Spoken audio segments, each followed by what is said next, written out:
Assalamualaikum warahmatullahi wabarakatuh. Selamat datang kembali, sahabat tutur legenda. Semoga hari ini pintu rezeki kalian terbuka lebar, sesejuk embun pagi yang membasuh dahaga. Namun, kisah yang akan kita bedah hari ini dimulai bukan dari kesejukan, melainkan dari panasnya trotoar kehidupan yang membakar kulit dan mengeringkan harapan. Sebuah kisah tentang ketulusan yang tumbuh di tanah gersang keputusasaan. Di sudut kota yang bising, di mana roda nasib berputar begitu cepat hingga melindas mereka yang tak sanggup berlari, hiduplah seorang pemuda bernama Agus. Usianya baru menginjak 25 tahun, namun guratan di wajahnya menceritakan beban setara setengah abad kehidupan. Agus bukanlah pemalas. Ia adalah korban dari kejamnya gelombang PHK massal yang menyapu pabrik tempatnya bekerja setahun lalu. Sejak saat itu, status pengangguran menempel di jidatnya bak stempel memalukan yang tak bisa luntur. Matahari siang itu bersinar tanpa ampun, seolah ingin melelehkan aspal jalanan. Agus berjalan menyeret langkah kakinya yang berat. Sandal jepitnya yang sudah tipis di bagian tumit tak mampu meredam panas yang menjalar dari tanah. Namun, bukan panas di kaki yang menyiksanya, melainkan perih yang melilit di perutnya. Sudah 2 hari, nasi belum menyentuh lambungnya. Hanya air keran masjid dan angin yang menjadi pengganjal rasa lapar yang kian menggila. Ya Allah, berilah hamba petunjuk, bisik Agus lirih. Suaranya parau, tertelan deru knalpot kendaraan. Ia berhenti di depan sebuah warung makan besar milik Juragan Sastro. Aroma ayam goreng dan kuah gulai menuar tajam, menusuk hidung Agus, membuat air liurnya menetes tanpa sadar. Perutnya berbunyi keras, kecuk-kericuk, sebuah orkestra kemiskinan yang memalukan. Agus tidak berniat mengemis. Ia hanya ingin menawarkan tenaganya. Mungkin mencuci piring, atau menyapu halaman. Asalkan bisa ditukar dengan sepiring nasi sisa. Dengan memberanikan diri, Agus melangkah mendekat. Namun, belum sempat kakinya menyentuh ubin teras warung, sesosok pria bertubuh tambun dengan kumis melintang sudah menghadangnya. Itu Juragan Sastro, pemilik warung yang terkenal kaya raya, namun memiliki mulut setajam silet. Mau ngapain kamu, Gus? Mau ngutang lagi? Bentak Juragan Sastro. Suaranya menggelegar, membuat beberapa pelanggan menoleh. Agus menunduk, menyembunyikan matanya yang mulai berkaca-kaca. Bukan Pak Sastro, saya mau tanya, barangkali ada pekerjaan kasar yang bisa saya kerjakan. Saya lapar sekali Pak, dibayar nasi bungkus saja saya ikhlas. Juragan Sastro tertawa, tawa yang kering dan merendahkan. Ia menunjuk Agus dengan telunjuknya yang dipenuhi cincin batu akik. Kerja, lihat penampilanmu, dekil, bau keringat. Nanti pelanggan saya kabur kalau lihat kamu di sini. Pergi sana. Jangan bikin sempit warung saya. Orang muda kok mental pengemis. Kata-kata itu bagaikan sembilu yang mengiris hati Agus. Rasa malu menjalar panas hingga ke telinga. Ia bukan pengemis. Ia ingin bekerja. Tapi dunia seakan menutup mata pada usahanya. Maaf Pak, hanya itu yang mampu keluar dari mulutnya. Dengan langkah gontai, Agus berbalik arah. Di tangannya, ia meremas uang logam Rp500 terakhir yang ia temukan di jalan tadi pagi. Tidak cukup untuk membeli apapun. Bahkan untuk sekedar gorengan dingin pun kurang. Ia berjalan menuju sebuah jembatan tua di pinggir desa, tempat biasa ia merenungi nasib. Di bawah jembatan itu, aliran sungai yang keruh mengalir lambat, seirama dengan detak jantungnya yang melemah karena lapar. Agus duduk bersandar pada tiang beton yang dingin. Matanya menatap kosong ke seberang sungai. Rasa lapar itu kini berubah menjadi rasa sakit yang menusuk ulu hati. Keringat dingin mulai bercucuran. Ia merasa dunianya gelap. Apakah ini akhir hidupnya? Mati kelaparan di tengah keramaian kota yang tak peduli. Namun, saat ia memejamkan mata menahan perih, telinganya menangkap suara lirih. Meong, suara itu sangat lemah, hampir tak terdengar tertimpa suara angon. Agus membuka matanya. Di sana, di antara tumpukan sampah plastik dan dedaunan kering, tergeletak seekor kucing hitam legam. Kondisinya jauh lebih menyedihkan daripada Agus. Tubuhnya kurus kering hingga tulang rusuknya terlihat jelas menonjol di balik bulu hitamnya yang kusam dan penuh debu. Kakinya tampak pincang, dan ada bekas luka goresan di telinganya. Kucing itu menatap Agus, dan disitulah letak keanehannya. Meski tubuhnya ringkih dan sekarat, sorot mata kucing itu tajam dan menyala. Matanya berwarna kuning keemasan, berkilau aneh seolah menyimpan ribuan rahasia alam semesta. Kucing itu tidak mengeong meminta-minta seperti kucing liar biasa. Ia hanya menatap Agus, seolah sedang menilai jiwa pemuda itu. Agus tertegun. Ia melihat pantulan dirinya sendiri pada kucing itu. Terbuang, lapar, dan sendirian. Rasa iba menyeruak di dadanya, menyingkirkan sejenak rasa lapar yang ia derita. "Kamu lapar juga ya, Pus?" tanya Agus pelan. Tangannya terulur, namun kucing itu tidak menjauh, juga tidak mendekat. Hanya menatap dengan intensitas yang membuat bulu kuduk Agus sedikit meremang. Agus teringat sesuatu. Di saku celananya yang lusuh, ada sisa setengah potong roti tawar keras yang ia pungut kemarin sore, yang rencananya ia simpan untuk darurat hari ini. Itu adalah satu-satunya harapan Agus untuk bertahan hidup sampai esok. Jika ia memakannya, mungkin ia bisa kuat berjalan mencari kerja lagi. Jika tidak, mungkin ia akan pingsan di sini. Ia mengeluarkan roti keras itu. Roti itu sudah sedikit berjamur di pinggirnya. Agus menelan ludah. Perutnya berteriak meminta haknya. Logikanya berkata, "Makanlah Gus, kamu butuh ini untuk hidup." Tapi hatinya, hati yang telah ditempa oleh penderitaan, berkata lain saat melihat mata emas kucing hitam itu yang mulai meredup lemas. Nasib kita salah, Pus. Sama-sama gembel di mata dunia. Gumam Agus tersenyum pahit. Dengan tangan gemetar, Agus mematahkan roti itu. Bukan membaginya dua, tapi memberikan seluruh bagian yang masih layak makan ke hadapan kucing hitam itu. Ia sendiri hanya memakan bagian kecil yang sudah berjamur, sekadar untuk membasahi kerongkongan. "Makanlah, kamu lebih butuh ini. Tubuhmu kecil, kalau telat makan bisa mati. Kalau aku, manusia kan kuat menahan lapar," ucap Agus, membohongi dirinya sendiri. Kucing hitam itu mengendus roti pemberian Agus. Lalu, ia menatap Agus sekali lagi. Kali ini, tatapan itu berubah. Bukan lagi tatapan kucing liar yang waspada, melainkan tatapan yang penuh wibawa dan rasa terima kasih yang mendalam. Kucing itu mulai memakan roti keras itu dengan lahap. Agus menyandarkan kepalanya kembali ke tiang beton. Pandangannya mulai kabur. Langit sore yang jingga perlahan berubah menjadi gelap di matanya. Tenaganya habis terkuras. Detik itu, Agus tidak tahu bahwa keputusannya memberikan sisa remah roti terakhirnya bukan hanya menyelamatkan seekor kucing, tapi sedang memutar roda takdir yang akan mengguncang seluruh desa.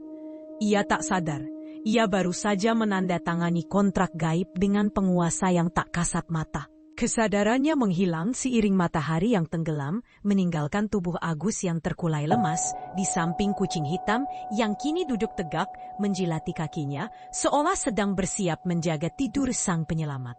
Malam turun dengan cara yang tidak biasa. Tidak ada transisi senja yang jingga. Langit seolah langsung disiram tinta hitam pekat. Angin yang tadinya panas menyengat, kini berubah menjadi dingin yang menusuk tulang sumsum. Di bawah jembatan tua itu, tubuh Agus masih tergeletak kaku. Namun jiwanya sedang ditarik paksa menuju dimensi yang berbeda. Dalam ketidaksadarannya, Agus merasa seolah tubuhnya melayang. Rasa lapar yang tadi melilit perutnya perlahan sirna. Berganti dengan sensasi ringan, seolah ia adalah kapas yang diterbangkan badai. Saat ia membuka mata, pemandangan kumuh kolong jembatan itu telah lenyap. Ia tidak lagi berada di pinggir sungai yang bau dan penuh sampah. Sejauh mata memandang, Agus berdiri di tengah sebuah pendopo megah yang lantainya terbuat dari marmer hitam mengkilap. Tiang-tiang penyangganya menjulang tinggi ke langit yang tak beratap. Berukirkan emas murni dengan motif sulur tanaman yang bergerak-gerak hidup. Cahaya di tempat itu remang-remang, hanya bersumber dari obor-obor api biru yang menyala tanpa kayu bakar di sekeliling pendopo. Di mana ini? Apa aku sudah mati? Batin Agus bergetar.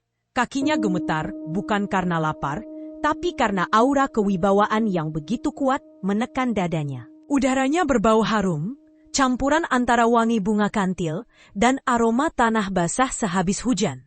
Tiba-tiba, dari kegelapan di ujung pendopo, terdengar suara langkah kaki yang berat. Dum, dum, dum. Setiap langkahnya membuat lantai marmer itu bergetar. Agus menahan napas. Dari balik kabut tipis, muncullah sosok itu. Bukan manusia, bukan pula dewa. Itu adalah seekor kucing hitam. Namun, ukurannya tidak lazim. Kucing itu kini berukuran sebesar kerbau dewasa. Bulunya yang hitam legam berkilau seperti menyerap cahaya di sekitarnya. Matanya yang tadi kuning keemasan, kini menyala terang bagaikan dua bola api yang membara. Ia duduk di atas sebuah singgasana batu, menatap Agus dengan sorot mata yang menembus jiwa. Ini bukan kucing sembarangan. Aura di sekitarnya begitu pekat dan menekan. Ini adalah Raja Siluman, penguasa dimensi bayangan yang jarang menampakkan diri pada manusia biasa. Siapa kamu? Tanya Agus. Suaranya tercekat di tenggorokan. Makhluk itu tidak membuka mulutnya, namun suara berat dan berwibawa langsung menggema di dalam kepala Agus, seolah berbicara lewat telepati. Wahai Bani Adam, manusia yang tersisih. Suara itu terdengar purba, seperti gema dari masa lalu. Kau memberikan makanan terakhirmu padaku, padahal nyawamu sendiri sedang di ujung tanduk. Apakah kau bodoh atau kau gila? Agus menunduk, tak berani menatap mata api sang Raja Siluman. Saya hanya tidak tega. Saya tahu rasanya lapar, Tuan. Rasa sakit itu, saya tidak ingin makhluk lain merasakannya, meski hanya seekor kucing. Hening, keheningan yang mencekam selama beberapa detik.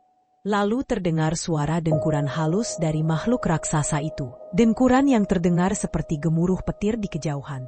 Ketulusan, gema suara itu lagi. Kali ini nadanya lebih lunak, namun tetap menggetarkan. Sudah ratusan tahun aku menyamar menjadi hewan lemah di dunia manusia. Banyak yang menendangku, menyiramku dengan air panas, bahkan melempariku dengan batu. Tapi kau, pemuda miskin yang bahkan tidak punya atap, kau membagi nyawamu denganku. Perlahan, sosok kucing raksasa itu menyusut. Kabut hitam menyelimutinya, berputar kencang seperti angin puyuh. Ketika kabut itu menipis, sosok mengerikan itu berganti wujud menjadi seorang pria tua berjubah hitam dengan sorban emas. Wajahnya teduh namun tegas, dengan janggut putih panjang menjuntai. Ia berjalan mendekati Agus yang masih terpaku. Pria tua itu, manifestasi manusia dari sang Raja Siluman, mengulurkan tangannya. Di telapak tangannya yang keriput namun bercahaya, terdapat sebuah benda kecil. Itu adalah sebuah batu kerikil berwarna hitam pekat, namun di tengahnya terdapat urat merah yang menyala redup seperti nadi yang dialiri darah. Terimalah ini, Agus, ucap sosok itu. Kali ini suaranya terdengar lewat telinga, bukan lagi di kepala. Ini bukan emas, bukan berlian. Manusia serakah akan membuangnya karena menganggap ini sampah. Tapi di tangan orang yang tulus, ini adalah kunci. Agus ragu-ragu menerima batu itu. Kunci? Kunci apa, kek? Saya tidak butuh harta. Saya hanya butuh pekerjaan supaya bisa makan. Sosok itu tersenyum misterius. Rezeki tidak selalu datang lewat pintu depan yang kau ketuk, nak. Kadang, ia datang lewat jendela yang kau buka tanpa sengaja. Batu ini bernama Mustika Wulung Geni. Simpanlah. Jangan pernah kau jual, dan jangan pernah kau pamerkan. Cukup masukkan ke dalam saku celanamu yang bolong itu. Mulai esok, dunia akan melihatmu dengan cara yang berbeda. Tapi ingat satu pantangannya. Wajah pria tua itu berubah serius. Matanya kembali menyala kuning sekilas. Jangan pernah menolak siapapun yang datang meminta makan padamu, meski kau sendiri sedang kekurangan. Jika kau langgar, maka apa yang kau dapat akan diambil kembali dengan cara yang menyakitkan. Belum sempat Agus menjawab atau bertanya lebih lanjut, pria tua itu menepuk jidat Agus dengan telunjuknya. Blar, rasanya seperti disambar petir. Pandangan Agus memutih seketika. Tubuhnya tersentak hebat. Agus terbangun dengan napas memburu. Ia terlonjak duduk, keringat dingin membasahi sekujur tubuhnya. Ia menoleh ke kiri dan ke kanan. Ia kembali berada di bawah jembatan tua yang kumuh. Suara bising kendaraan di kejauhan kembali terdengar. Langit sudah gelap menunjukkan waktu sudah larut malam. Mimpi, gumam Agus sambil memegangi dadanya yang berdegup kencang. Ternyata cuma mimpi. Saking laparnya aku sampai berhalusinasi jadi orang gila. Ia mengusap wajahnya dengan kasar, kecewa. Perutnya kembali perih, mengingatkannya pada realita pahit bahwa ia belum makan. Ia menoleh ke samping, mencari keberadaan kucing hitam tadi. Kosong. Kucing itu sudah tidak ada. Tidak ada jejak kaki, tidak ada bekas keberadaannya, kecuali remah-remah roti yang berserakan di tanah. Sudah pergi dia. Baguslah, setidaknya dia kenyang. Hibur Agus pada dirinya sendiri. Ia hendak berdiri untuk mencari air wudhu di sungai, namun tangannya merasakan sesuatu yang ganjil. Tangan kanannya sedari tadi mengepal erat. Ia merasa ada benda keras dan hangat di genggamannya. Jantung Agus berhenti berdetak sesaat. Dengan perlahan, ia membuka kepalan tangannya di bawah sorot samar lampu jalan yang menembus celah jembatan. Di sana, di telapak tangannya yang kotor, tergeletak sebuah batu kerikil hitam dengan urat merah yang menyala redup persis seperti dalam mimpinya. Batu itu terasa hangat, seolah memiliki detak jantungnya sendiri. Agus terbelalak, tubuhnya gemetar hebat. Kali ini bukan karena takut, tapi karena takjub yang luar biasa. Ini nyata. Mustika Wulunggeni. Ia teringat pesan sosok itu. Simpan di saku, jangan pamerkan. Dengan tangan gemetar, Agus memasukkan batu itu ke dalam saku celananya. Anehnya, begitu batu itu masuk ke saku, rasa lapar yang menyiksanya sejak 2 hari lalu, tiba-tiba lenyap seketika. Tubuhnya yang lemas mendadak terasa segar bugar, seolah ia baru saja menghabiskan sepiring nasi padang lengkap dengan lauknya. Energinya pulih 100%. Apa yang terjadi padaku? Bisik Agus, menatap kedua tangannya yang kini terasa bertenaga. Ia tidak tahu bahwa di atas jembatan, sebuah mobil mewah baru saja mogok mendadak tepat di atas tempat Agus berteduh. Dan kejadian ini akan menjadi awal dari rangkaian peristiwa geger yang akan membalikkan nasibnya 180 derajat. Takdirnya baru saja dimulai. Suara mesin yang batuk-batuk kasar memecah keheningan malam. Disusul kepulan asap putih tebal yang membubung dari kap mesin sebuah mobil sedan hitam mengkilap. Mobil itu mogok tepat di tengah jembatan, hanya beberapa meter di atas kepala Agus. Agus, yang baru saja merasakan keajaiban batu mustika, bergegas memanjat tebing sungai yang curam. Kakinya yang tadi lemas kini melangkah ringan, mencengkeram tanah dan akar liar dengan kekuatan yang tak wajar. Energinya meluap-luap. Sesampainya di pinggir jalan aspal, Agus melihat pemandangan yang kontras. Di satu sisi, ada mobil mewah yang harganya mungkin bisa membeli seluruh rumah di kampung ini. Di sisi lain, berdiri seorang wanita paruh baya dengan pakaian batik sutra yang tampak panik. Wajahnya pucat pasi, tangannya gemetar memegang telepon genggam yang sepertinya tidak mendapatkan sinyal. Halo, aduh kenapa mati di sini sih? Wanita itu merutuk, suaranya terdengar putus asa. Agus mendekat perlahan, berusaha tidak membuat kaget. Maaf Bu, ada yang bisa saya bantu? Wanita itu terlonjak kaget. Ia mundur 2 langkah, mendekap tas kulitnya erat-erat. Matanya menatap Agus dengan penuh curiga. Wajar saja penampilan Agus masih kumuh, baju lusuh penuh debu jalanan. Tak kamu siapa? Jangan macam-macam ya, saya teriak nanti. Ancam wanita itu meski suaranya bergetar ketakutan. Agus tersenyum sopan, menundukkan kepalanya, tanda hormat, sikap khas orang kecil yang tahu diri. Tenang Bu, saya bukan orang jahat. Saya kebetulan sedang istirahat di bawah jembatan. Saya lihat mobil ibu berasap. Dulu saya pernah kerja di bengkel. Mungkin saya bisa cek sebentar. Wanita itu ragu. Namun melihat jalanan yang sepi dan gelap, serta tidak ada tanda-tanda bantuan lain akan datang, ia akhirnya mengangguk pelan. Tolong ya Mas, saya buru-buru sekali. Ada urusan hidup dan mati. Agus mengangguk. Ia membuka kap mesin yang panas itu. Asap mengepul menerpa wajahnya. Di saku celananya, batu mustika wulung geni tiba-tiba terasa bergetar halus dan menghangat. Hangatnya menjalar ke lengan Agus hingga ke ujung jari-jarinya. Saat Agus menyentuh mesin itu, ia seolah diberitahu di mana letak kerusakannya. Matanya tertuju pada sebuah selang radiator yang lepas dan kabel busi yang longgar. Tanpa peralatan lengkap, Agus menggunakan kain lap kotor dari saku belakangnya. Tangannya bergerak lincah, lebih cepat dari biasanya. Ada tenaga aneh yang membantunya memutar baut yang panas itu tanpa rasa sakit sedikit pun. Hanya dalam 5 menit, Agus menutup kembali kap mesin. "Coba di starter, Bu," pinta Agus. Wanita itu masuk ke mobil dengan ragu. Ia memutar kunci kontak. Cekik, cekik, greng. Mesin mobil itu menyala halus, seolah baru keluar dari pabrik. Suaranya merdu, tidak ada lagi batuk-batuk kasar. Wanita itu keluar dari mobil dengan mata terbelalak tak percaya.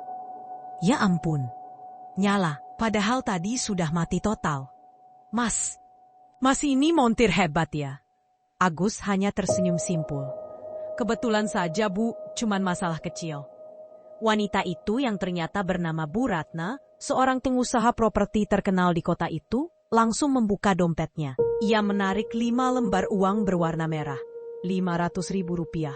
Jumlah yang sangat besar bagi Agus yang bahkan tak punya uang 500 perak. "Ini Mas, terima kasih banyak. Kalau tidak ada Mas, saya tidak tahu nasib saya. Saya harus segera ke rumah sakit. Anak saya kritis," ucap Bu Ratna dengan mata berkaca-kaca. Mendengar kata anak sakit, hati Agus berdesir. Ia teringat rasa sakitnya sendiri.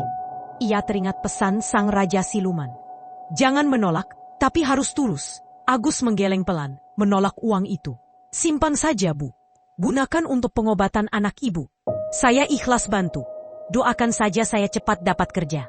Bu Ratna tertegun. Di zaman edan seperti ini, masih ada pemuda gembel yang menolak uang 500.000. Ia menatap Agus lekat-lekat, seolah melihat sesuatu yang bersinar dari wajah pemuda itu. "Tidak, Mas harus terima. Kalau tidak mau uang, terimalah ini sebagai tanda persaudaraan." Bu Ratna memaksa memasukkan uang itu ke saku kemeja Agus, lalu memberikan sebuah kartu nama. "Besok pagi, datanglah ke alamat ini. Kantor saya butuh orang jujur seperti kamu. Jangan telat."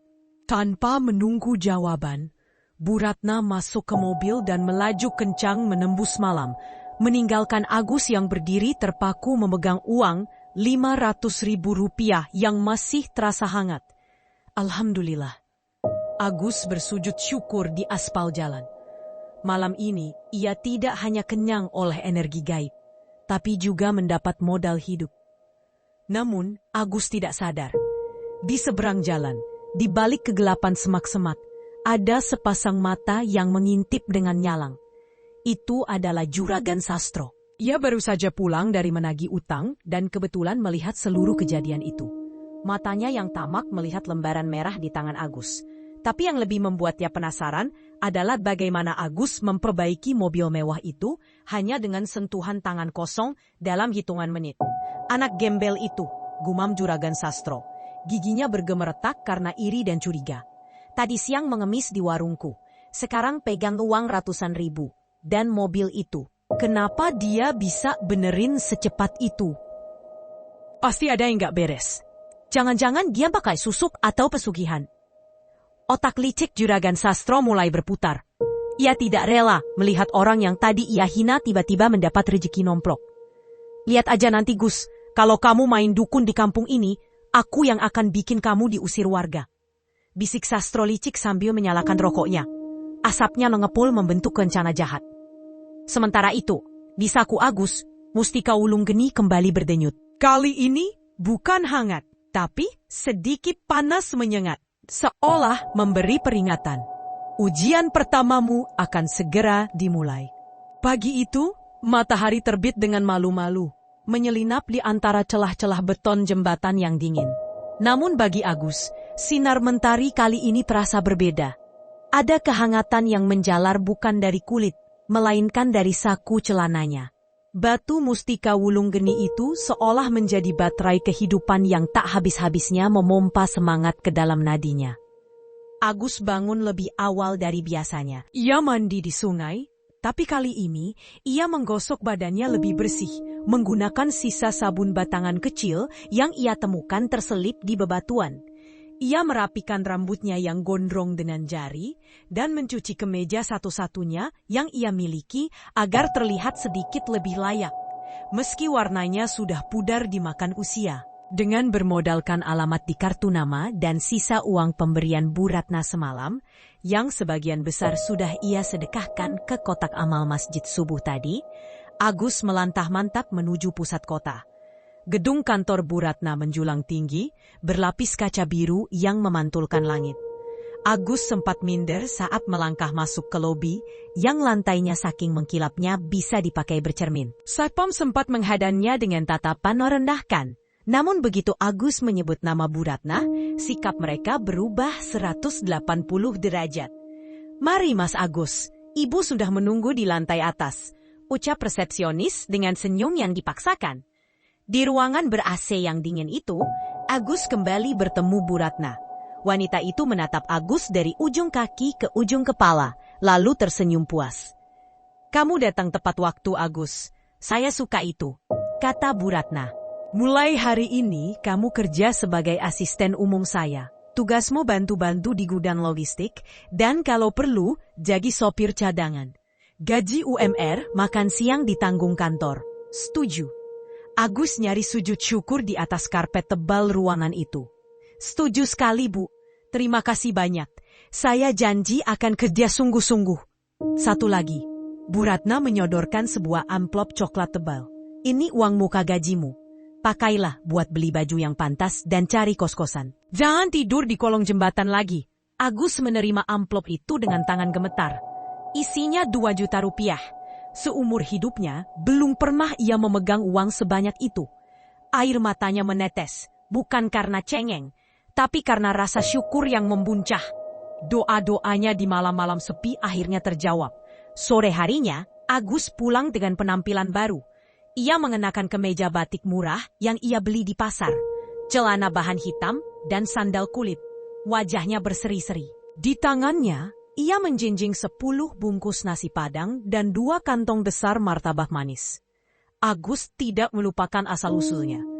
Ia kembali ke area sekitar jembatan dan warung-warung pinggir jalan, tempat teman-teman senasibnya biasa mangkal. "Pak Dek, Mbah, ayo makan. Hari ini Agus traktir," seru Agus riang. Para tukang becak, pemulung, dan pengamen yang biasa melihat Agus mengais sampah, kini menatapnya dengan mulut menganga. Mereka menyerbu bungkusan nasi itu dengan lahap. Suasana berubah menjadi pesta kecil yang hangat. Tawa riang pecah di antara mereka. Agus merasa hatinya penuh. Inilah yang dipesankan oleh sang kakek misterius dalam mimpinya. Jangan menolak dan berbagilah.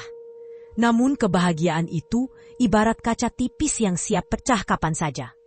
Di seberang jalan, di warung makan miliknya, Juragan Sastro menatap pemandangan itu dengan mata merah menyala. Asap rokok mengepul dari mulutnya, seirama dengan dengusan napasnya yang memburu karena dengki. Hatinya panas melihat Agus, si gembel yang kemarin ia usir, kini menjadi pusat perhatian dan dipuja-puja orang kecil. "Kurang ajar!" desis Sastro. "Duit dari mana dia? Kemarin minta nasi sisa saja nggak mampu. Sekarang traktir satu kampung. Pasti ada yang gak beres." Seorang anak buah Sastro, si Ujang, yang berbadan kurus dan bermuka licik, mendekat sambil menipas-nipas sate. "Bos, aneh ya, si Agus mukanya kayak bercahaya gitu. Jangan-jangan dia ngipri, memelihara tuyul." Kata-kata ngipri itu bagaikan bensin yang disiramkan ke api kecemburuan Sastro. Otak jahatnya langsung menyusun skenario. Sastro berdiri menggebrak meja warungnya keras-keras. Brak! Sontak tawa riang di seberang jalan terhenti. Semua mata tertuju pada Sastro yang berjalan gagah menyeberang jalan. Diikuti 2 anak buahnya. Ia menghampiri kerumunan Agus dengan wajah garang. "Heh, bubar, bubar kalian semua!" bentak Sastro sambil menendang salah satu bungkus martabak hingga isinya berhamburan ke tanah. Agus terkejut. Ia segera berdiri melindungi teman-temannya. Pak Sastro, ada apa ini? Kenapa Bapak marah? Kami cuma makan. Makan, potong Sastro dengan suara lantang yang sengaja ia keraskan agar terdengar oleh warga yang lewat. Kalian makan uang haram, kalian gak mikir ha? Si Agus ini gembel, pengangguran. 2 hari lalu dia nyaris mati kelaparan di depan warung saya. Tiba-tiba hari ini dia bawa duit jutaan. Dari mana? Warga mulai berbisik-bisik. Logika Sastro masuk akal bagi mereka yang awam. Agus berusaha tenang, meski tangannya mengepal. Di dalam sakunya, Mustika Wulunggeni mulai terasa panas, seolah memperingatkan adanya bahaya besar. Pak, saya kerja. Saya diterima kerja di kota sama Bu Ratna. Bohong! Sastro menunjuk muka Agus, telunjuknya hampir mencolok mata. Kerja apa yang sehari langsung dapat duit segini banyak? Jadi rampok kamu? Atau jangan-jangan kamu melihara tuyul? Atau babi ngepet? Kata tuyul dan babi ngepet adalah pemicu histeria massa di kampung itu. Wajah-wajah yang tadi berterima kasih pada Agus, kini mulai menatapnya dengan curiga dan takut. Beberapa orang bahkan meletakkan kembali nasi bungkus yang sedang mereka makan, seolah takut nasi itu akan berubah menjadi belatung. Demi Allah, Pak, saya tidak main dukun. Ini uang halal. Agus membela diri. Matanya berkaca-kaca menahan emosi. Allah, maling mana ada yang ngaku. Sastro semakin menjadi-jadi. Ia melihat peluang untuk menghancurkan Agus. Bapak-bapak, ibu-ibu, waspada. Jangan sampai kampung kita kena azab gara-gara nampung orang yang main pesugihan. Kemarin saya lihat dia komat kamit di bawah jembatan sama kucing hitam. Itu pasti tumbalnya. Fitnah itu begitu keji. Memutarbalikan fakta ibadah Agus, memberi makan kucing menjadi ritual sesat. Dek, jantung Agus serasa berhenti. Ia tak menyangka kebaikannya dipelintir sedemikian rupa. Tiba-tiba, batu di saku Agus bergetar hebat. Panasnya bukan main. Seperti bara api yang menempel di kulit paha. Agus meringis menahan sakit. Namun bersamaan dengan rasa sakit itu, telinganya menangkap suara geraman rendah. Sangat rendah. Yang tidak didengar oleh orang lain. Grrr! Suara geraman harimau. Atau mungkin singa. Suara itu datang dari bayangan tubuh Agus sendiri yang memanjang di aspal karena sorot lampu jalan. Sastro yang sedang berapi-api tiba-tiba terdiam. Ia merasa bulu kuduknya meremang hebat. Angin malam yang tadinya tenang mendadak bertiup kencang, menerbangkan debu dan sampah plastik, menciptakan pusaran kecil di sekitar kaki Agus. Udah, pergi kamu dari sini, teriak Sastro, mencoba menutupi ketakutannya yang tiba-tiba muncul tanpa alasan. Jangan racuni warga sini dengan uang setanmu. Agus menatap Sastro. Kali ini, tanpa sadar, mata Agus berkilat kuning sekilas. Pantulan dari energi mustika. Sastro mundur selangkah, nyalinya ciut sesaat melihat tatapan itu. Tatapan yang mirip dengan mata kucing hitam raksasa. Baik, kalau Bapak tidak percaya, ucap Agus dengan suara berat yang berwibawa. Berbeda dari suara cemprengnya yang biasa. Waktu yang akan menjawab siapa yang benar, siapa yang keji. Tapi ingat, Pak Sastro, fitnah itu lebih kejam dari pembunuhan. Hati-hati dengan lidah Bapak.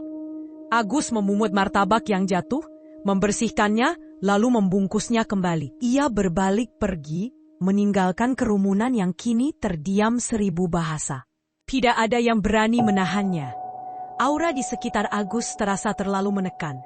Malam itu, Agus tidak jadi tidur di kos-kosan. Ia merasa belum pantas. Ia kembali ke bawah jembatan, tempat ia merasa paling diterima. Ia duduk bersila, mengeluarkan batu mustika itu.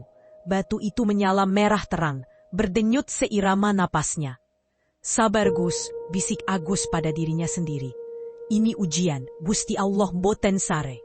Namun, di kejauhan, Sastro tidak berhenti. Ia justru semakin panas. Di warungnya, ia memanggil Ujang. Jang, nanti malam kamu ke rumah Mbah Suro, perintah Sastro dengan mata gelap. Minta kiriman, bikin si Agus sakit, bikin dia lumpuh atau gila sekalian. Aku nggak mau ada saingan di kampung ini.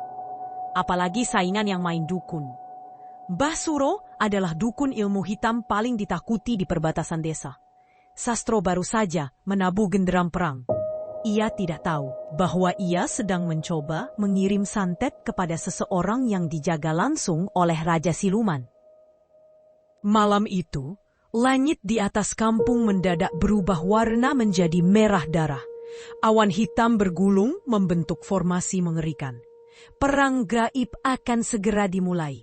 Dan Agus, si pemuda lugu, berada tepat di tengah badai itu tanpa tahu cara melawannya. Jam dinding di rumah Mbah Suro menunjukkan pukul 12 malam lewat 1 menit. Waktu yang keramat. Di sebuah ruangan pengap yang hanya diterangi lilin merah, Juragan Sastro duduk bersila dengan keringat dingin bercucuran.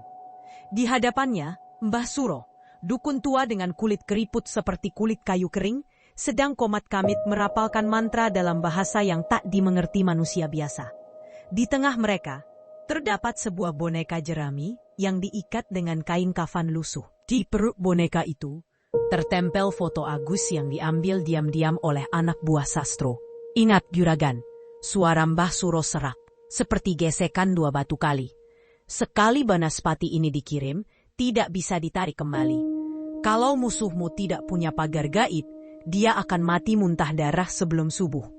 Tapi kalau dia punya penjaga, Mbah Suro menyeringai, memamerkan giginya yang hitam. Resikonya besar. Sastro yang sudah dibutakan dendam mengangguk mantap. Saya tidak peduli Mbah, hancurkan dia.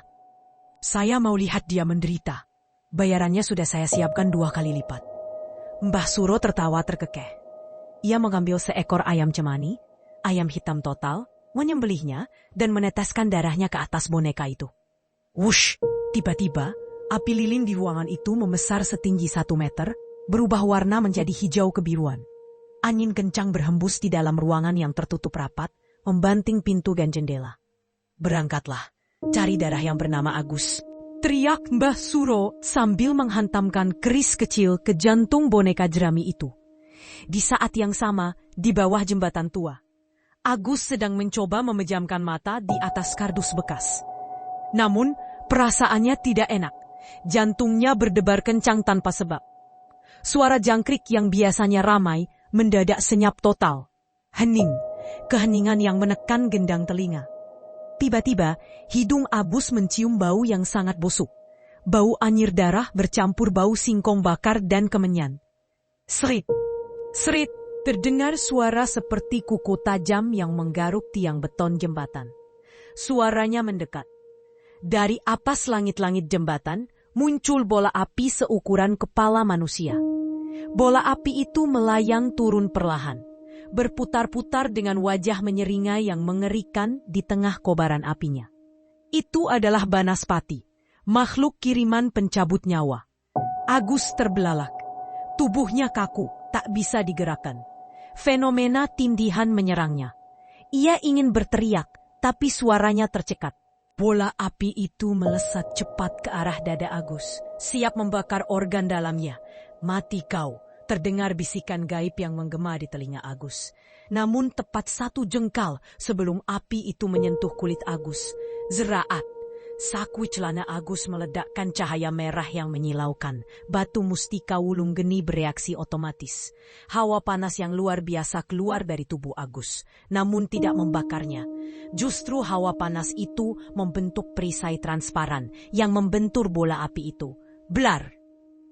Bola api itu terpental menghantam dinding jembatan, membuat beton hangus seketika.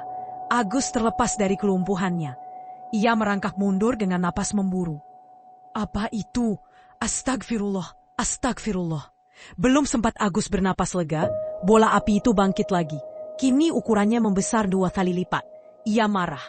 Banaspati itu meraung, suaranya seperti jeritan ribuan orang yang disiksa.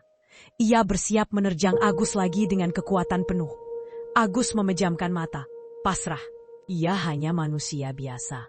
Bagaimana bisa melawan setan api? Tapi detik itu, bayangan tubuh Agus di dinding jembatan bergerak sendiri. Bayangan itu tidak mengikuti gerakan Agus yang sedang meringkuk. Bayangan itu berdiri tegak, membesar dan berubah wujud menjadi seekor hewan berkaki 4 dengan ekor panjang. Dari dalam tubuh Agus keluar asap hitam pekat yang memadat. Asap itu mewujud menjadi sosok yang pernah ia temui dalam mimpi. Kucing hitam raksasa. Namun kali ini, wujudnya lebih mengerikan. Ia bukan sekadar kucing. Ia adalah macan kumbang, Black Panther sebesar kerbau, dengan mata yang menyala merah darah dan taring yang memancarkan kilat. Sang Raja Siluman telah hadir. Makhluk itu berdiri di depan Agus, menjadi tameng hidup. Ia membuka mulutnya lebar-lebar dan mengeluarkan auman yang bukan berasal dari dunia ini. Roar-ar! Auman itu begitu dahsyat, hingga air sungai bergejolak hebat, menciptakan ombak kecil. Kaca-kaca rumah warga di sekitar jembatan bergetar dan retak. Si Banaspati gemetar di udara. Api di tubuhnya meredup, ketakutan menghadapi entitas yang level energinya jauh di atasnya. Raja Siluman itu tidak memberi ampun. Dengan gerakan secepat kilat, ia melompat menerkam bola api itu. Hap! Cakar hitam sang Raja Siluman mencabik bola api itu. Lalu rahangnya yang kuat menggigit inti api tersebut. Terdengar jeritan pilu dari makhluk api itu sebelum akhirnya. Piar! Bola api itu hancur berkeping-keping menjadi abu, lenyap tak berbekas. Sang Raja Siluman mendarat dengan anggun di depan Agus. Ia menoleh ke belakang, menatap Agus yang masih syok. Jangan takut, anak manusia. Suara berat itu kembali menggema di kepala Agus. Sampah-sampah seperti ini tidak akan bisa menyentuh ujung rambutmu selama aku ada di sini. Tapi ingat, yang mengirim ini harus menerima kembaliannya. Sang Raja Siluman menghentakkan kaki depannya ke tanah. Gelombang energi hitam merambat cepat melalui tanah, menembus aspal, menyeberangi sawah, menuju rumah Mbah Suro. Di rumah dukun itu, prang! Gelas kopi di meja Mbah Suro pecah sendiri. Hah, gagal, mustahil. Mbah Suro terbelalak kaget. Ia merasakan hantaman energi balik yang sangat besar, datang ke arahnya seperti tsunami tak kasat mata. Ada apa, Mbah? Tanya Sastro panik. Belum sempat Mbah Suro menjawab, tubuh dukun tua itu terpental ke belakang seolah ditendang oleh raksasa tak terlihat. Ia menabrak lemari kaca hingga hancur berantakan. Wah! Mbah Suro muntah darah segar. Darah itu hitam dan berbau busuk. Tubuhnya kejang-kejang. Boneka jerami di meja tiba-tiba terbakar habis dengan api biru, menyisakan abu. Sastro menjerit ketakutan. Ia mundur hingga tersudut di tembok. Mbah kenapa? Mbah Suro menunjuk Sastro dengan tangan gemetar. Matanya melotot seperti mau keluar. Sastro, lari! Dia bukan manusia biasa. Dia dijaga raja. Bruk! Mbah Suro pingsan, tak sadarkan diri dengan mulut berbusa. Sastro lari terbirit-birit keluar dari rumah itu.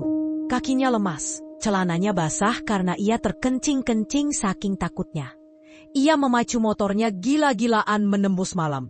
Ketakutan setengah mati membayangkan sosok apa yang menjaga Agus. Malam itu, dendam Sastro tidak terbalas. Justru ketakutan purba kini bersarang di hatinya. Agus si gembel ternyata memiliki backing yang jauh lebih mengerikan daripada preman manapun di dunia ini. Di bawah jembatan, sosok macan kumbang itu perlahan memudar menjadi asap dan masuk kembali ke dalam batu mustika di saku Agus. Agus masih duduk terpaku, memegang dadanya. Ia sadar, hidupnya tidak akan pernah sama lagi. Ia bukan lagi sekadar pemuda miskin. Ia adalah tuan dari kekuatan yang mampu mengguncang langit dan bumi. Namun, pertanyaan besar muncul di benaknya. Sanggupkah ia mengendalikan kekuatan ini tanpa kehilangan jati dirinya sebagai manusia? Kabar tentang Mbah Suro yang muntah darah dan mendadak gila menyebar lebih cepat dari api yang membakar ilalang kering. Pagi itu, warga desa gempar. Dukun sakti yang selama ini disegani dan ditakuti, itu ditemukan warga sedang merangkap di halaman rumahnya sambil memakan tanah. Meneriakkan kata-kata yang tidak masuk akal tentang raja hutan dan api neraka. Bagi orang beriman, ini adalah azab. Tapi bagi hati yang sudah tertutup dengki, seperti juragan Sastro, ini adalah amunisi. Sastro tidak tidur semalaman. Matanya merah, rambutnya acak-acakan. Ketakutan akan sosok gaib pelindung Agus memang menghantuinya, tapi keserakahan dan gengsinya jauh lebih besar. Otak liciknya berputar cepat.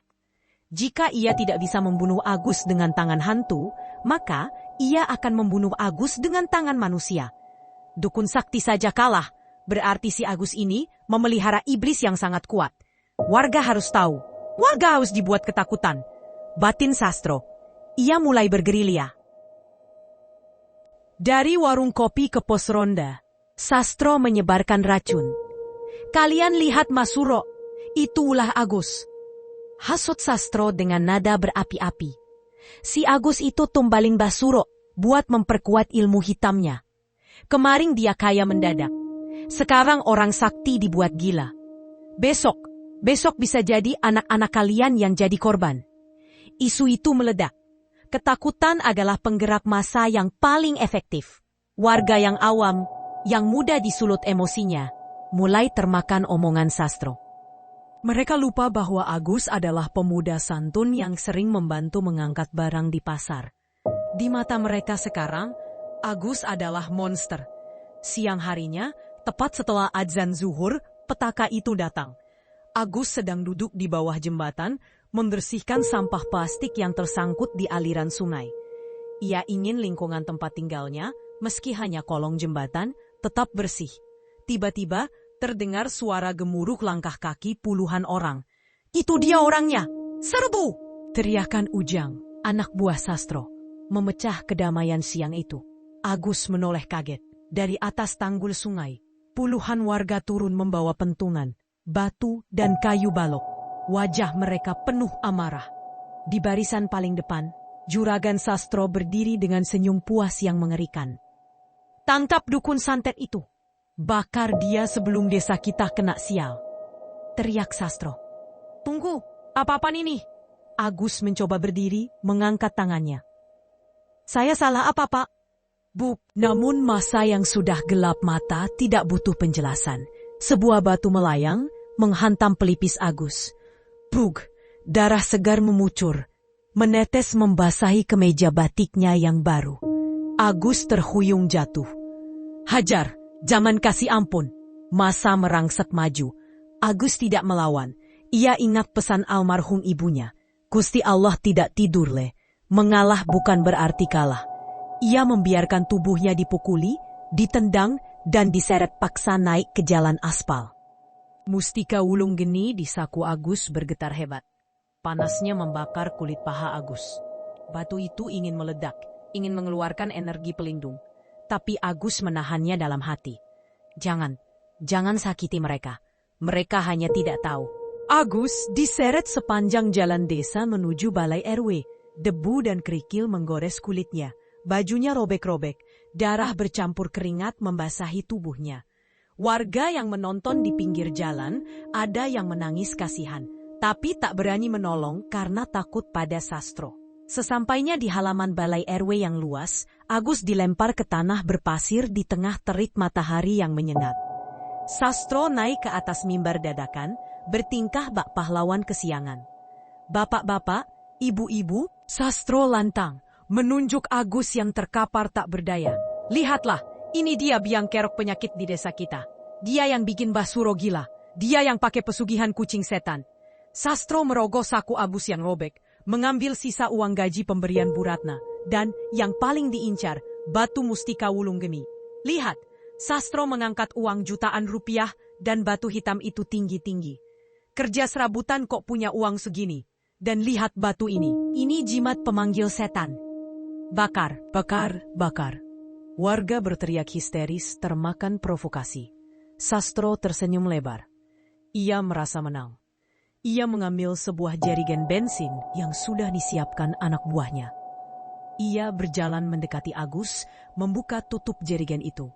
"Ini akhir riwayatmu, Gus. Jangan mimpi jadi orang kaya di kampung ini," bisik Sastro keji. Sastro menyiramkan bensin itu ke tubuh Agus. Baunya menyengat. Agus memejamkan mata, pasrah.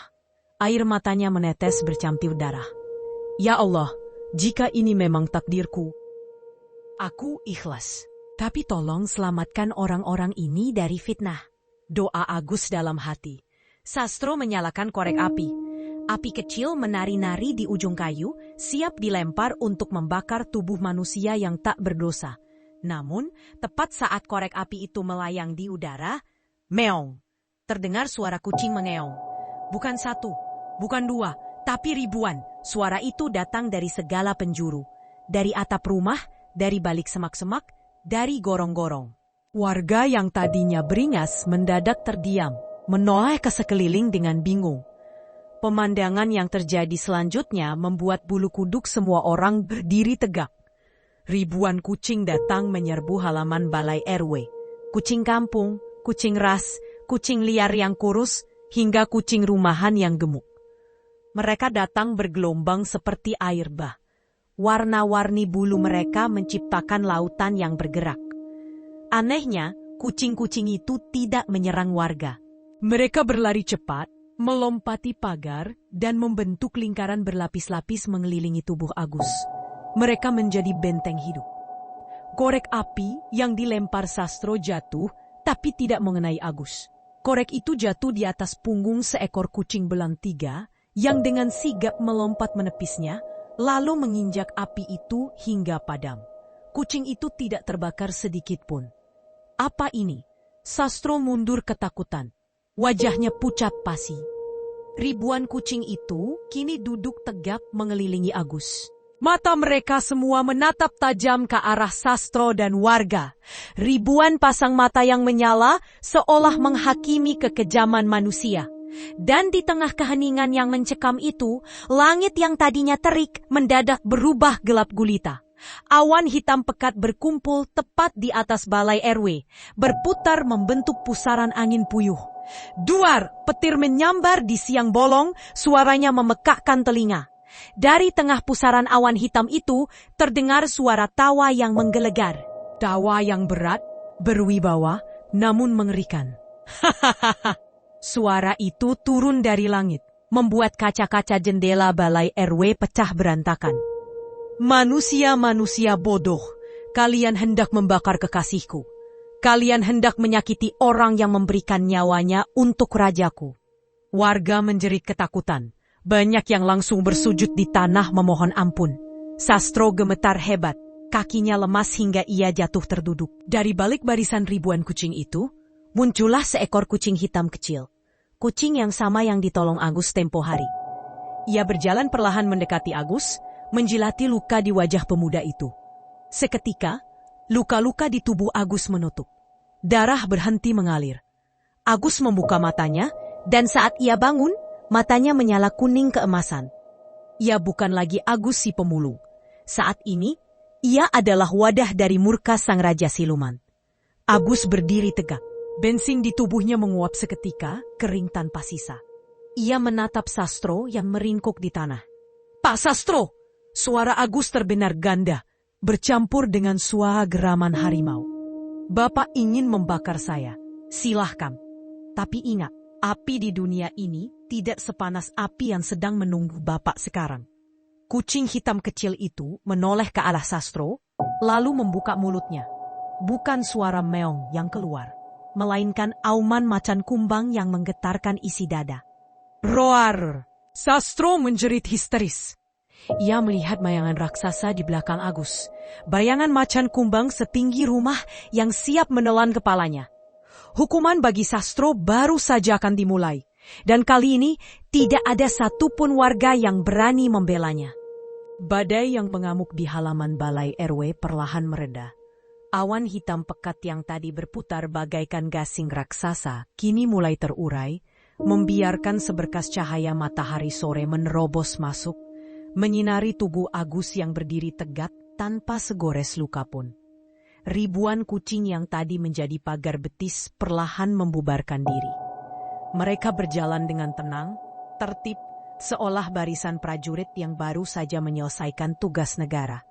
Tidak ada suara mengeong yang berisik. Hanya derap langkah kaki-kaki kecil yang menjauh, meninggalkan keheningan yang mencekam bagi manusia-manusia yang masih gemetar di sana. Juragan Sastro masih meringkuk di tanah basah. Celana kain mahalnya kotor oleh lumpur dan air seni ketakutannya sendiri. Ia menatap Agus dengan tatapan kosong, bibirnya gemetar tak sanggup mengucap sepatah kata pun. Bayangan macan kumbang raksasa itu memang sudah hilang dari pandangan mata. tapi terornya telah terpatri permanen di retina Sastro. Agus melangkah mendekati Sastro. Warga menahan napas. Apakah Agus akan membalas dendam? Apakah Agus akan memerintahkan pasukannya untuk mencabik-cabik Sastro? Namun, Agus justru berjongkok. Wajahnya tenang. Matanya yang tadi menyala emas, kini kembali teduh seperti sedia kala. Ia mengulurkan tangan, hendak membantu Sastro berdiri. Bangunlah, Pak Sastro. Tanah ini terlalu dingin untuk orang terhormat sepertimu, ucap Agus pelan. Tidak ada nada ejekan, hanya ketulusan yang menyakitkan. Sastro menepis tangan Agus kasar. Jangan sentuh aku, setan. Kamu setan, teriaknya parau. Lalu merangkak mundur dan lari terbirit-birit menjauh dari tempat itu. Ia berlari seperti orang gila, menabrak pagar, jatuh bangun, menuju rumah mewahnya yang berada di ujung jalan utama. Agus hanya menatap punggung Sastro dengan helaan napas panjang. Bukan aku setannya, Pak, tapi keserakahan di hatimu sendiri, batin Agus. Sesampainya di depan gerbang rumahnya yang megah, Sastro berharap menemukan perlindungan. Rumah bertingkat 2 dengan pilar-pilar Romawi itu adalah simbol kejayaannya. Benteng yang ia bangun dari hasil memeras keringat orang kecil dan bunga utang yang mencekik. Namun, apa yang ia lihat membuat lututnya lemas seketika. Di depan rumahnya, 2 mobil polisi dan sebuah truk besar berwarna merah sudah terparkir. Orang-orang berseragam sedang sibuk mengangkut barang-barang mewah dari dalam rumahnya. TV layar datar, sofa kulit impor, guci keramik mahal, hingga berangkas besinya. Apa-apaan ini? Siapa yang suruh kalian ambil barang saya? Teriak Sastro histeris menyeruak masuk. Seorang pria berjas rapi, pengacara dari bank kota, menghadang Sastro sambil menyodorkan selembar kertas merah. Bapak Sastro Wardoyo, kami dari pihak bank dan kejaksaan. Rumah dan seluruh aset ini kami sita mulai detik ini, ucap pengacara itu dingin. Sita, enak saja. Saya orang terkaya di sini. Kaya, pengacara itu tertawa sinis. Pak Sastro, bisnis investasi bodong Bapak sudah terbongkar. 3 gudang Bapak barusan digerebek polisi karena menimbun pupuk subsidi ilegal. Dan, oh ya, gudang utama Bapak di pasar baru saja terbakar habis tersambar petir 10 menit yang lalu. Bapak sekarang bukan cuma bangkrut, tapi minus miliaran rupiah. Duar. Bagai disambar petir untuk kedua kalinya, Sastro terhuyung ke belakang. Gudang terbakar. Petir. Ia teringat kejadian di balai RW tadi. Petir yang menyambar saat Agus hendak dibakar. Hukuman! Ini hukuman, bisik Sastro. Belum selesai keterkejutan Sastro. Dari dalam rumah keluar istrinya, Bu Sastro, sambil menyeret koper besar. Wajahnya penuh air mata, tapi tatapannya penuh kebencian. Mas, aku pulang ke rumah orang tuaku. Aku gak mau hidup sama penjahat. Kamu bilang hartamu halal, ternyata hasil nipu, jerit istrinya. Lalu naik ke taksi yang sudah menunggu, meninggalkan Sastro sendirian. Ning, jangan pergi. Aku masih punya simpanan. Sastro merogoh saku celananya, mencari kunci brankas rahasia. Tapi tangannya kosong, dompetnya hilang, kunci mobilnya hilang. Ia menoleh ke arah garasi. Mobil-mobil mewahnya sudah diderek petugas. Dalam hitungan jam, istana Sastro runtuh total.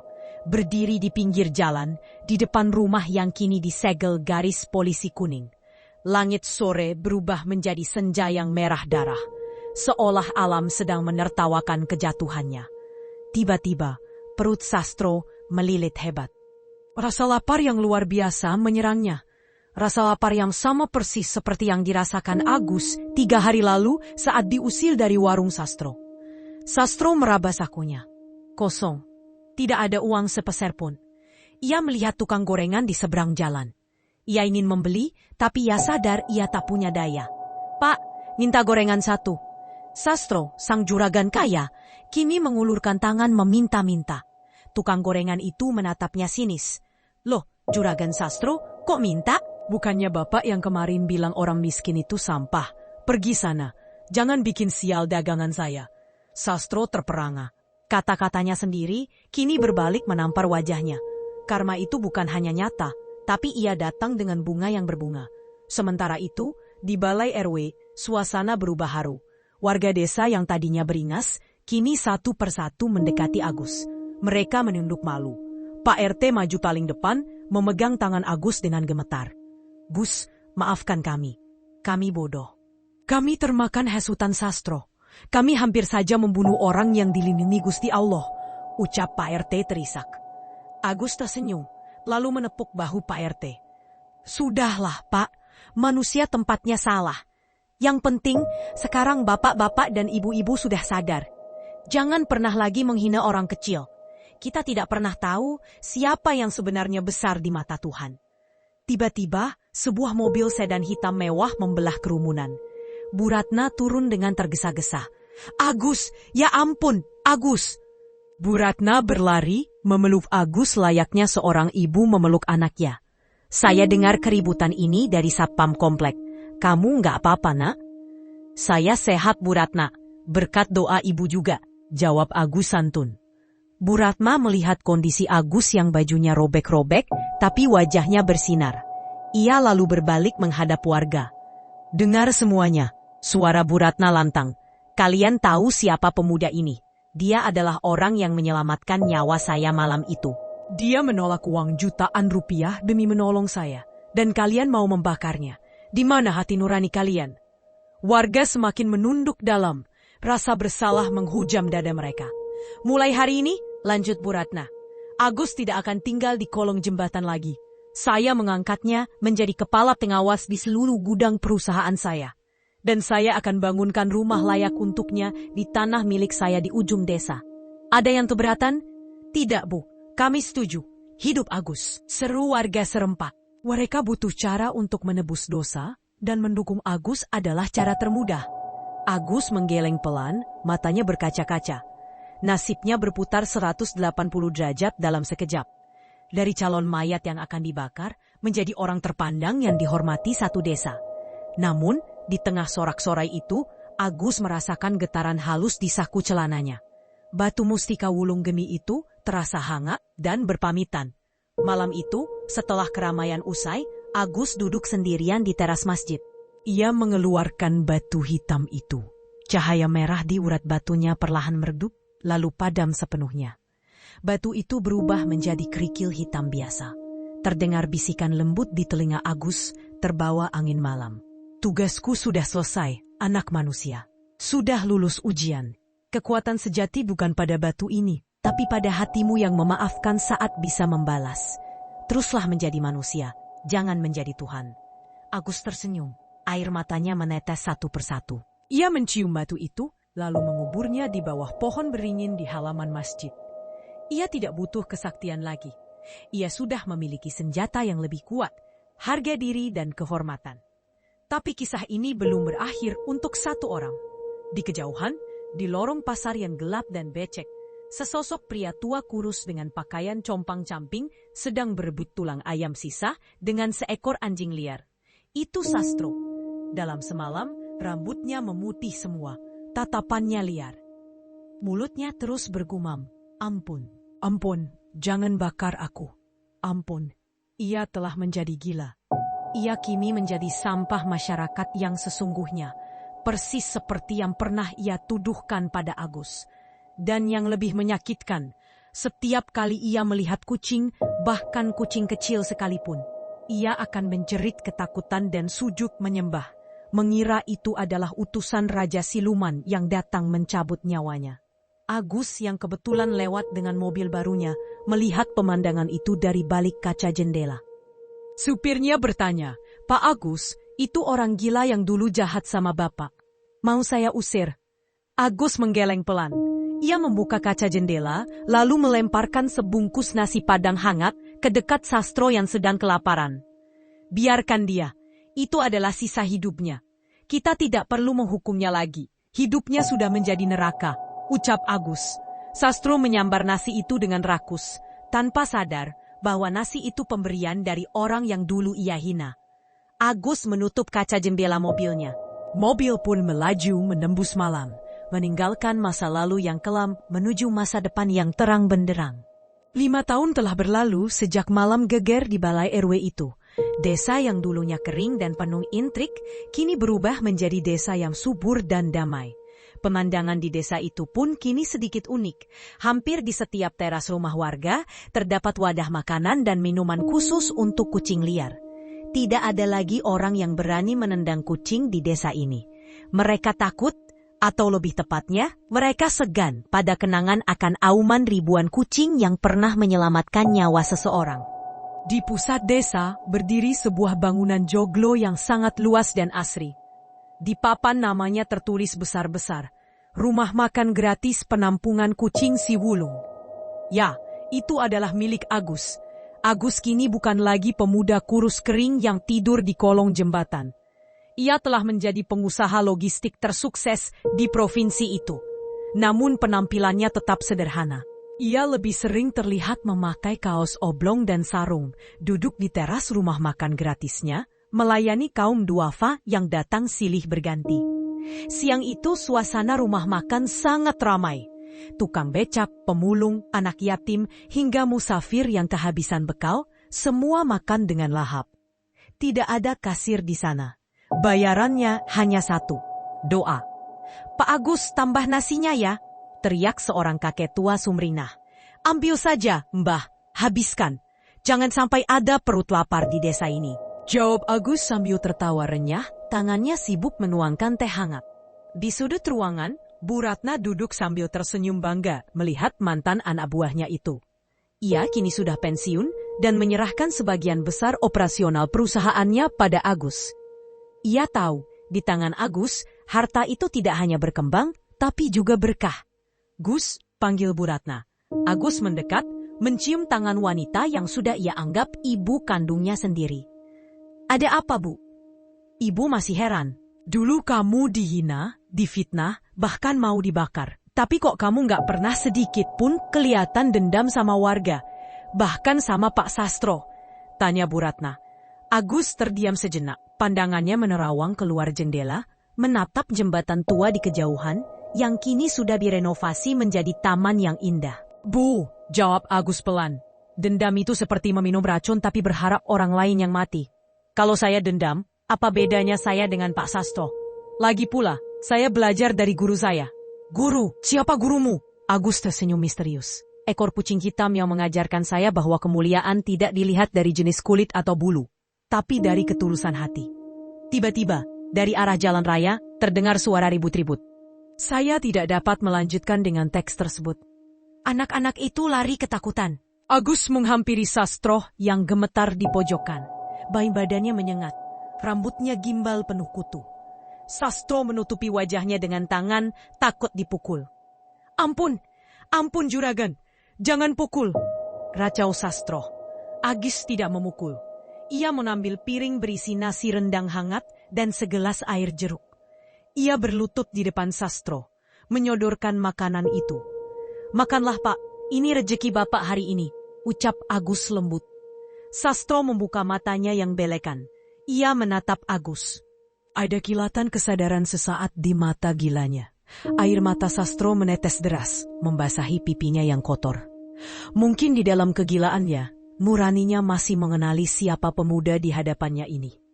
Pemuda yang dulu ia injak-injak, kini menjadi satu-satunya manusia yang memanusiakannya. Sastro makan dengan lahap sambil menangis sesembukan. Agus menepuk pundaknya, lalu memerintahkan karyawannya untuk memandikan dan memberi baju layak untuk Sastro setelah makan. "Biarkan dia tinggal di gudang belakang. Beri dia kasur yang empuk. Dia tamu kita," perintah Agus pada karyawannya. Sore harinya, Agus duduk sendirian di taman belakang rumah makannya. Di sana, terdapat sebuah tugu kecil berbentuk patung kucing hitam.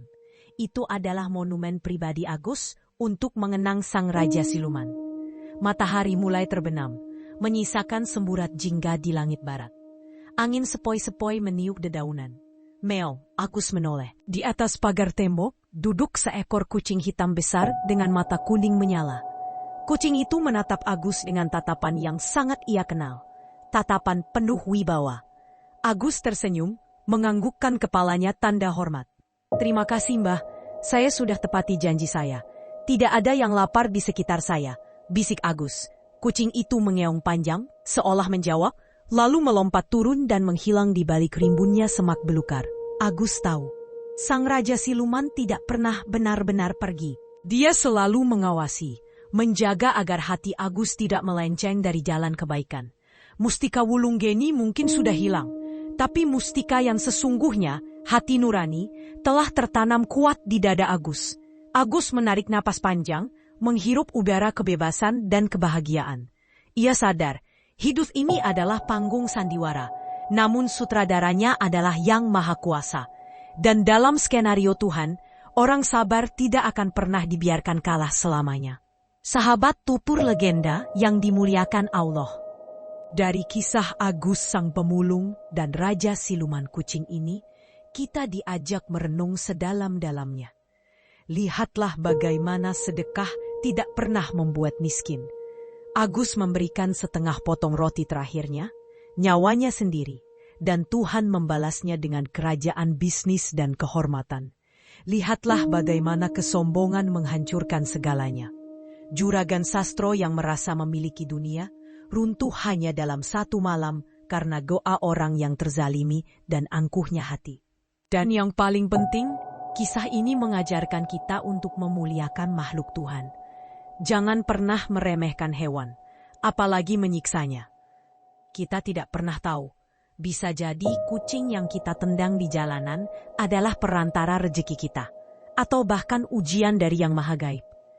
Kebaikan sekecil apapun, meski hanya pada seekor semut atau kucing kurus, dicatat dengan tinta emas di langit. Ingatlah pesan leluhur kita, sopo nandur bakal munduh. Siapa yang menanam, dia akan menuai. Agus menanam kasih sayang, ia menuai kemuliaan. Sastro menanam kebencian, ia menuai kehinaan. Nah sahabat, jika kalian bertemu kucing kelaparan di jalan nanti, apa yang akan kalian lakukan setelah mendengar kisah ini? Apakah kalian akan memberinya makan atau mengusirnya? Tulis jawaban jujur kalian di kolom komentar ya. Dan jangan lupa ketik amin agar rezeki kita semua dilancarkan seperti rezeki Mas Agus. Terima kasih sudah menyimak sampai akhir. Sampai jumpa di kisah legenda berikutnya yang lebih merinding dan penuh hikmah. Wassalamualaikum warahmatullahi wabarakatuh.